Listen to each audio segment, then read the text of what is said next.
Hi, I'm Dr. Ramani and I'll be talking about borderline personality disorder in this series.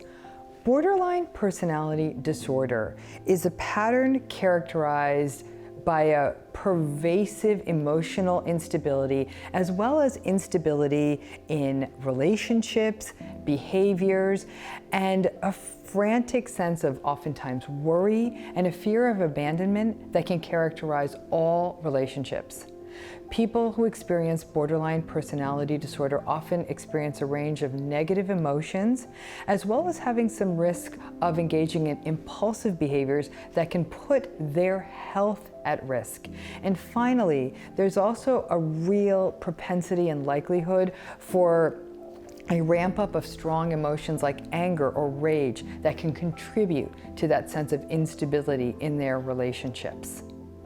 When borderline personality disorder is left untreated, it can become a very, very problematic psychiatric and psychological problem that can really culminate in a very dangerous situation for some individuals, including suicidal thoughts, suicidal actions, to the point where a person is not only at risk of doing tremendous harm to their health, but may actually complete the suicidal action, obviously to a tragic consequence. In addition, these patterns left untreated can cause a lifetime of conflict in close relationships, family relationships, and in the ability to hold down consistent employment, but most importantly, leave a chronically unresolved and uncomfortable sense of being distressed and unsettled and feeling like they cannot cope with the demands and the stressors of day-to-day life. This series will lay out the finer points of how we assess this pattern, the nuances of what this pattern looks like, the types of treatments that work, and that the fact is that of all the personality disorders, this is the one that has the strongest evidence base of treatments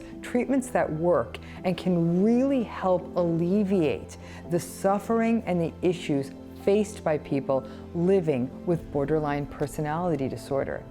People who do get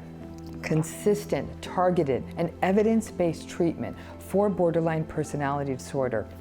can live very full and will live very full lives, full of healthier relationships, fulfilling goals, long-standing goals, and being able, most importantly, to manage those day-to-day emotions and those day-to-day feelings that can really be the core of what causes the most conflict and frankly dysfunction for people living with borderline personality. It's my hope that after watching this series, people living with borderline personality, clinicians working with individuals living with borderline personality, and the supporters of people with borderline personality, whether that's their partners or family members, have a better sense of what this pattern looks like and how to best get the kind of help that's needed, because it is out there to live the fullest life possible. Thank you.